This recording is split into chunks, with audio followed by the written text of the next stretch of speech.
आप सभी लोग जानते हैं कि आने वाली 19 दिसंबर 2025 पौष अमावस्या के खास दिन पर जिन लोगों के घर में बनाई खाई जाती है, ये तीन चीजें उनके घर में पूरे साल होती हैं। धन दौलत की वर्षा 144 वर्षों के बाद दुर्लभ संयोग में पड़ने जा रही है। और पूज्य गुरु जी ने कहा है कि 19 दिसंबर 2025 पौष अमावस्या के दिन भले ही कुछ मत खाना, लेकिन ये एक चीज जरूर खाना लेना। भगवान भोलेनाथ जी और माता लक्ष्मी जी के आशीर्वाद से आपके घर में इतना पैसा आएगा कि संभाल नहीं पाओगी। साथ ही हम आपको यहाँ भी बताएंगे कि हाँ कुछ भी हो जाए, लेकिन 19 दिसंबर अमावस्या पर ऐसा भोजन घर में भूलकर भी मत बनाना, और ना ही उसे खाना पूरा घर परिवार बर्बाद हो जाएगा। साथ ही भक्तों, इस वीडियो में जानिए 19 दिसंबर पौष अमावस्या पर ऐसा क्या खाना चाहिए जिससे कि आपके जीवन में भगवान भोलेनाथ की कृपा प्राप्त हो। साथ ही इस वीडियो में होगा मैं आपको यह भी बताएंगे कि 19 दिसंबर पौष अमावस्या पर भूल कर भी ये 4 काम कभी मत करना, नहीं तो बर्बाद होते देर नहीं लगेगी। साथ ही भक्तों, पौष अमावस्या पर आपको ये 7 काम कभी नहीं करने चाहिए। जो भी माताएं बहनें अमावस्या के दिन इन 7 कामों को करती हैं तो उसकी जिंदगी बर्बाद हो जाती है, उसके घर में कंगाली छा जाती है। और जिस घर में भी ये 7 कार्य होते हैं, माता लक्ष्मी ऐसे घर से हमेशा के लिए चली जाती है। भक्तों, साथ में हम आपको ये भी बताएंगे कि 19 दिसंबर पौष अमावस्या के दिन अगर आप इन चीजों का दान कर देते हो तो आपके घर में कभी धन की कमी नहीं होगी, हमेशा ही रुपया पैसा आपके घर में आएगा। तो मना संग हम आपको ऐसी ज्ञानवर्धक जानकारी बताने का आपसे कोई पैसा नहीं लेते, बिल्कुल फ्री में जानकारी उपलब्ध कराते हैं। इसीलिए आपको वीडियो को पूरा ही देखें, आधा अधूरा ना देखें। कई लोग होते हैं जो वीडियो को काट काट कर देखते हैं, बीच बीच से देखते हैं, और फिर ऐसे व्यक्ति को जीवन में कभी सफलता हासिल भी नहीं हो सकती। इसलिए वीडियो को आधा अधूरा छोड़कर ना जाए, आप वीडियो को पूरा ही देखा करें। चलिए भक्तों, अब हम जान लेते हैं कि 19 दिसंबर अमावस्या के दिन कौन सी चीज जरूर ही खाने के लिए लेना चाहिए, फिर आपको करोड़पति बनने से विधाता या नहीं रोक पाएगा। भक्तों, क्योंकि भक्तों 144 वर्षों के बाद पौष अमावस्या ऐसे शुभ समय में पड़ने जा रही है, और पौष अमावस्या हिंदू धर्म के लोगों के लिए सबसे श्रेष्ठ मानी जाती है। और भक्तों, इस दिन किया गया कोई भी उपाय कभी भी निष्फल नहीं जाता, बेकार नहीं जाता, मतलब हमेशा लाभ ही लाभ प्रदान करवाता है। चलिए भक्तों, सबसे पहले हम आपको अमावस्या की थोड़ी सी जानकारी दे देते। भक्तों, इस बार 2025 में पौष अमावस्या को लेकर लोगों के मन में कंफ्यूजन की स्थिति बनी हुई है कि यह व्रत किस दिन रखा जाएगा। 19 जानकारी दे देते हैं। दिसंबर कैसे किया जाएगा, शुभ मुहूर्त क्या रहेगा, इस दिन क्या खाना है और क्या नहीं खाना है, इस वीडियो में हम आपका सारा कंफ्यूजन दूर कर देंगे। बस आपको संपूर्ण जानकारी के लिए इस वीडियो को पूरा देखना होगा। और भी बहुत सारे लोगों के प्रश्न आ रहे हैं कि पौष अमावस्या पर हम पवित्र नदियों में स्नान नहीं कर सकते, तो क्या करें, पहली बार ये व्रत कर सकते हैं या नहीं। इन सभी प्रश्नों के उत्तर आज हम इस वीडियो में जानेंगे, और ये भी बताएंगे कि वो कौन सी चीज है जो हमें 19 दिसंबर अमावस्या के दिन जरूर ही खा लेनी चाहिए। अगर आप ये चीज अमावस्या के दिन जय खा लेते हो तो आपको धनवान बनने से विधाता भी रोक नहीं पाएंगे। सातकारी ही भक्तों पौष अमावस्या है, और पौष अमावस्या की रात तुलसी में एक चीज जरूर बांध देना चाहिए। अगर आप पौष अमावस्या के दिन तुलसी में यह खास चीज बांध देते हो तो माता लक्ष्मी जी की कृपा से आपके जीवन में जो गरीबी है वह सब दूर हो जाएगी। प्रत्येक वर्ष वैशाख मास के कृष्ण पक्ष की अमावस्या तिथि को पौष अमावस्या का पावन पर्व मनाया जाता है। वर्ष 2025 में यह पर्व 19 दिसंबर गुरुवार को मनाया जाएगा। इस दिन श्रद्धालु पवित्र नदियों में स्नान करते हैं और दान पुण्य आदि करते हैं। इस अवसर पर पितरों के तर्पण, पिंड दान और श्राद्ध जैसे कर्म भी किए जाते हैं। पौष अमावस्या के दिन संगम में स्नान और दान करने का विशेष में इस समय स्तर पर को बीज बारण को बीज बारण को बीज बारण को बीज बारण इस सर्व पितरों में दान करने का विशेष में फत होता है, जिससे भगवान विष्णु की कृपा प्राप्त होती है। इस साल अमावस्या के दौरान इस दिन का महत्व और भी बढ़ गया है, क्योंकि ऐसा शुभ दिन देवनी एकादशी के दिन पड़ रहा है। धार्मिक परंपरा के अनुसार इस दिन पितरों के लिए दीपक जलाने का विधान है।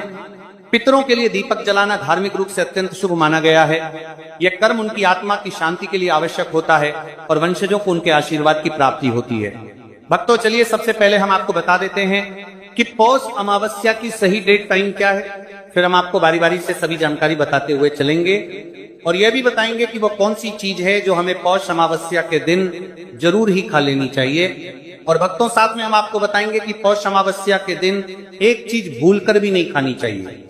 अगर आप ये हर चीज मार्गशीर्ष अमावस्या के दिन भूलकर भी खा लेते हो तो आपके घर में मृत्यु भी हो सकती है। तो ऐसा गलत काम भूलकर भी मत करना और अनर्थ होने से पहले वीडियो को आप पूरा जरूर देख कर जाना। बहुत ही खास और ज्ञानवर्धक वीडियो है। तो चलिए भक्तों, जानते हैं पौष अमावस्या की सही डेट टाइम और शुभ मुहूर्त के बारे में। चलिए जान लेते हैं। हिंदू पंचांग के अनुसार साल 2025 की पौष अमावस्या 19 दिसंबर को मनाई जाएगी। यह महीने को चला करके करीबार नाथ जी ही अमावस्या अवस्या होगी। वैदिक पंचांग के अनुसार इस साल माह की पौष अमावस्या तिथि की शुरुआत 19 दिसंबर 2025 की रात 7:56 पर होगी और इस तिथि का समापन 19 दिसंबर 2025 को शाम होगी 47 पर होगा। ऐसे में उदया तिथि को देखते हुए पौष अमावस्या 19 दिसंबर गुरुवार को मनाई जाएगी और पौष अमावस्या का व्रत और पूजा 19 दिसंबर को ही होगी। अमावस्या के दिन ब्रह्म मुहूर्त में स्नान और दान करना अत्यंत शुभ माना जाता है। इस दिन गंगा, यमुना और सरस्वती नदी के संगम में देवताओं का वास होता है। इसलिए मोहनी अमावस्या पर इन पवित्र नदियों के जल से स्नान किया जाता है।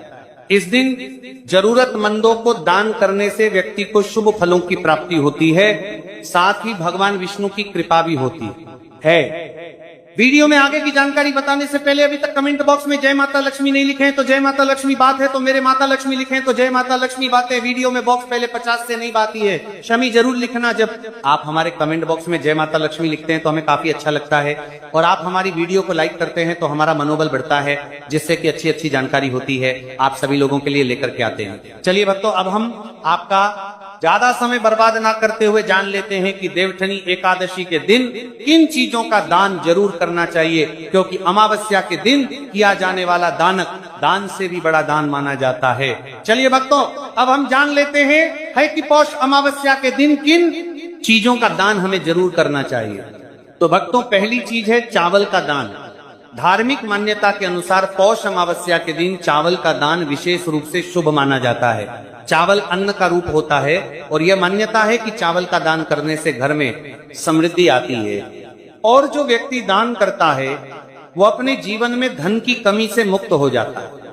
इसके अलावा चावल का दान करने से पुण्य की प्राप्ति होती है और यह पापों का नाश करने में भी सहायक माना जाता है। धार्मिक दृष्टि से चावल का दान एक प्रकार से ईश्वर की सेवा करना है और यह व्यक्ति के जीवन में सकारात्मक बदलाव लाकर बाकी मिलाकर के उसका दिखाता है। एक दान करने से की तरफ से आरात्मक बदलाव सकता है। चावल का दान विशेष रूप से उन तरियम बहुमत का लोगों को करना चाहिए जो अन्न की कमी महसूस करते हैं। भक्तों, दूसरी चीज है सफेद तिल का दान। पौष अमावस्या के दिन सफेद तिल का दान करना भी एक महत्वपूर्ण धार्मिक कार्य माना जाता है। तिल का दान करना एक बहुत पुरानी परंपरा है और विशेष रूप से यह दिन तिल दान के लिए उपयुक्त माना जाता है। सफेद तिल का दान करने से व्यक्ति को भगवान विष्णु की कृपा प्राप्त होती है। ऐसा कहा जाता है कि दर्ज भगवान विष्णु सफेद तिल से प्रसन्न होते हैं और जो लोग तिल का दान करते हैं उनके जीवन में भगवान की कृपा बनी रहती है।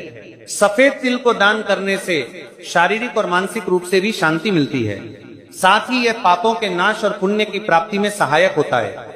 तिल के दान से विशेष रूप से जीवन में सुख, शांति, समृद्धि और आंतरिक संतोष की भावना उत्पन्न होती है। इसके अलावा तिल का दान किसी अन्य व्यक्ति को भी स्वास्थ्य लाभ और समृद्धि की दिशा में मदद करता है। भक्तों, तीसरी चीज है आंवला का दान। आंवला एक ऐसा फल है जिसे आयुर्वेद में विशेष महत्व दिया जाता है। इसे जीवन का अमृत माना जाता है क्योंकि आंवला स्वास्थ्य के लिए बेहद लाभकारी होता है। शनिश्चर अमावस्या के दिन आंवला दान करना विशेष रूप से शुभ माना जाता है। इसके बारे में धार्मिक मान्यता है कि अगर किसी को पैसों की तंगी हो या आर्थिक समस्याएं चल रही हो तो आंवला दान करने से इन समस्याओं से मुक्ति मिल सकती है।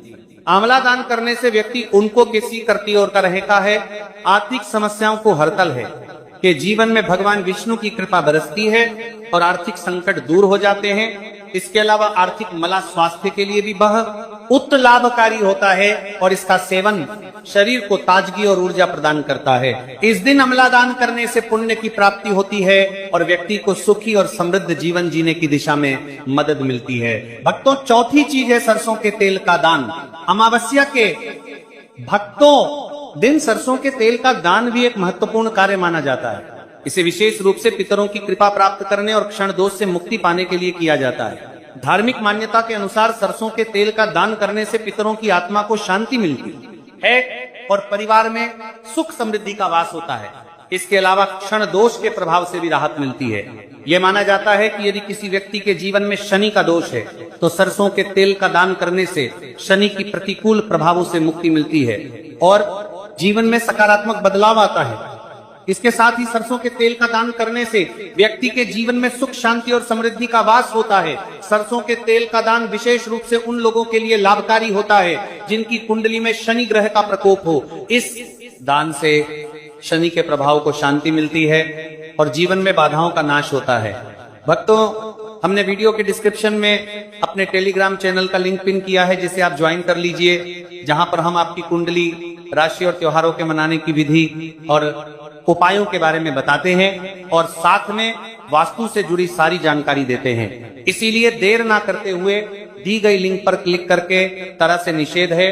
धार्मिक दृष्टि से मांसाहार का सेवन न केवल शारीरिक दृष्टि से आपत्तिजनक माना जाता है, बल्कि ये आपके आध्यात्मिक उन्नति में भी रुकावट डालता है। मांसाहार से शरीर में तामसिक गुण बढ़ते हैं जो मानसिक शांति और संतुलन को प्रभावित करते हैं। हमारा करते हैं वह सर का सर।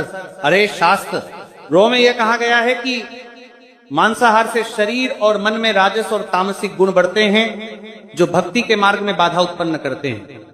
इसलिए इस दिन मांसाहार, अंडे, मछली, मुर्गा या किसी भी प्रकार के मांस का सेवन नहीं करना चाहिए। आपको इस दिन शुद्ध और सात्विक भोजन करना चाहिए, जैसे ताजे फल, दाल, चपाती, खिचड़ी आदि जो आपके शरीर और मन दोनों को शुद्ध रखते हैं। यह व्रत के उद्देश्य के साथ पूरी तरह से मेल खाता है और भगवान विष्णु की कृपा प्राप्त करने में मदद करता है। भक्तों, अब हम बात करते हैं दूसरी चीज की जो इस दिन वर्जित है। खट्टे पदार्थ, खट्टे भोजन जैसे आम, इमली, दही और खट्टे फल आदि का सेवन इस दिन नहीं करना चाहिए। धार्मिक दृष्टि से खट्टा भोजन तामसिक गुणों को बढ़ाता है जो आंशिक स्थिति पर नकारात्मक प्रभाव डालता है। खट्टे पदार्थों से शरीर में नकारात्मक ऊर्जा का संचय होता है जो आपके व्रत के उद्देश्य के खिलाफ होता है। जब आप खट्टे पदार्थों का सेवन करते हैं तो यह आपके मन को चंचल और अशांत बना सकता है, जिससे पूजा और भक्ति में विघ्न उत्पन्न हो सकता है। इसके अलावा खट्टा भोजन शरीर के ऊर्जा स्तर को भी असंतुलित कर सकता है, इसलिए इस दिन खट्टे भोजन कर सकता है। इसलिए आपके मन को चंचल ऊर्जा स्तर को भी असंतुलित कर सकता है, इसलिए पदार्थों से बचना चाहिए। यदि आपको कुछ ताजगी और स्वाद चाहिए तो आप हल्के मीठे फल जैसे केला, सेब या नारियल का सेवन कर सकते हैं। ये फल न केवल स्वादिष्ट होते हैं बल्कि आपके शरीर और मन को भी शांति प्रदान करते हैं। भक्तों, तीसरी और महत्वपूर्ण चीज जिसको इस दिन से दूर रखना चाहिए वह नशे से संबंधित पदार्थ। पौष अमावस्या के दिन शराब, तंबाकू, गुटखा, मादक द्रव्यों आदि का सेवन करने से बचना चाहिए। ये नशे के पदार्थ मानसिक और शारीरिक स्वास्थ्य के लिए हानिकारक होते हैं और व्रत के पवित्र उद्देश्य को भी बदरशारी बिगाड़ सकते हैं। धार्मिक दृष्टि से नशे के पदार्थों से शरीर और मन में अशुद्धि करते रहेगा और बढ़ता परिवार्थी आदि का सेवन करना चाहिए। आदि का सेवन करने से बचना चाहिए और बढ़ता परिवार्थी आदि का सेवन करने से बचना आती है जो आपके व्रत और भक्ति की शक्ति को नष्ट कर सकती है। हमारे शास्त्रों में यह स्पष्ट रूप से कहा गया है कि नशे का सेवन करने से भक्ति की शुद्धता और निष्कलंकता प्रभावित होती है। नशे के कारण मानसिक स्थिति विकृत हो सकती है, जिससे आपकी पूजा और व्रत का प्रभाव कम हो जाता है। इसलिए इस दिन किसी भी प्रकार के नशे से बचना चाहिए ताकि आपकी भक्ति शुद्ध और निष्कलंक रहे। नशे से बचकर आप अपने मन और शरीर को शुद्ध कर सकते हैं और भगवान विष्णु की कृपा प्राप्त कर सकते हैं। अब हम बात करते हैं चौथी चीज जो है शक्कर और मिठाई के सेवन की। इस दिन अत्यधिक मीठा और शक्कर युक्त पदार्थों का सेवन नहीं करना चाहिए। शक्कर का अत्यधिक से सेवन शरीर में राजस्व और तामसिक गुणों को बढ़ाता है जो व्रत के उद्देश्य के खिलाफ होता है। या मिठाई खाते हैं तो यह आपकी मानसिक स्थिति को प्रभावित कर सकता है और वृत्ति को संतुलित रखने में कठिनाई पैदा कर सकता है। हालांकि इस दिन हल्के मीठे फल जैसे केला, सेब और नारियल आदि का सेवन किया जा सकता है, जो शरीर के लिए लाभकारी होते हैं और मानसिक शांति बनाए रखते हैं। लेकिन अत्यधिक शक्कर और मिठाई का सेवन करने से बचना चाहिए, क्योंकि ये व्रत के उद्देश्य से मेल नहीं खाता। मीठे पदार्थों के बजाय ताजे फल और हल्का सात्विक भोजन खाकर आप अपनी भक्ति को शुद्ध और स्थिर रख सकते हैं। भक्तों, पांचवा और अंतिम आठवां के बजाय के बाद पर बीच आठ के पांचवा के पात्र पर, देश से पांचवा के पात्र पर बत्ती है। बत्ती के महत्वपूर्ण चीज है। प्याज और लहसुन का सेवन देवोटनी एकादशी के दिन प्याज और लहसुन का सेवन नहीं करना चाहिए। शास्त्रों में इन्हें तामसिक गुणों से भरपूर माना गया है, जो आपके मानसिक संतुलन को प्रभावित कर सकते हैं। प्याज और लहसुन का सेवन करने से व्यक्ति के आहार में असंतुलन आता है और भक्ति में विघ्न उत्पन्न हो सकता है। प्याज और लहसुन के सेवन से नंदोरी परिवनानी के परिबंधो अशांत हो सकता है और व्यक्ति की मानसिक स्थिति विकृत हो सकती है। इसीलिए इस दिन इन दोनों का सेवन न करना ही उचित होता है। आगे की जानकारी बताने से पहले आपसे एक रिक्वेस्ट करते हैं कि अगर आप इस चैनल पर नए हैं तो चैनल को सब्सक्राइब करके वीडियो को एक लाइक जरूर करें। साथ ही आप अपनी राशि को कमेंट बॉक्स में जरूर डाल दें, क्योंकि हम राशि से जुड़ा भाग्य भी बताते हैं और भाग्य में चल रही परेशानियों को तत्काल दूर करने के लिए आसान से आसान उपाय भी बताते हैं। इसलिए आप अपनी राशि कमेंट बॉक्स में जरूर डाल दें। चलिए भक्तों अब हम जान लेते हैं कि 19 दिसंबर पौष अमावस्या के दिन भगवान विष्णु को प्रसन्न करने के लिए तुलसी के पौधे में कौन सी चीज जरूर बांध देना चाहिए। व्यक्ति का भाग्य चमक जाता है। अमावस्या के दिन तुलसी के पौधे की पूजा का विशेष महत्व है। इस दिन पूजा करते समय सबसे पहले व्यक्ति को सुबह स्नान आदि से निवृत्त होकर शुद्ध अवस्था में तुलसी के पौधे के पास जाना चाहिए। इसके बाद तुलसी के बांधने का है, नौपी तुलसी का पौधे के पास जाना चाहिए। नौपी पौधे को गंगा जल से स्नान कराना चाहिए। गंगा जल का छिड़काव करने से तुलसी के पौधे की पवित्रता और भी बढ़ जाती है और वातावरण में एक शुद्धता का संचार होता है। इसके बाद तुलसी के पौधे पर हल्दी, रोली और चंदन लगाना चाहिए। भक्तों, अमावस्या के दिन तुलसी के पौधे पर कलावा या मौली धागा बांधने की परंपरा है।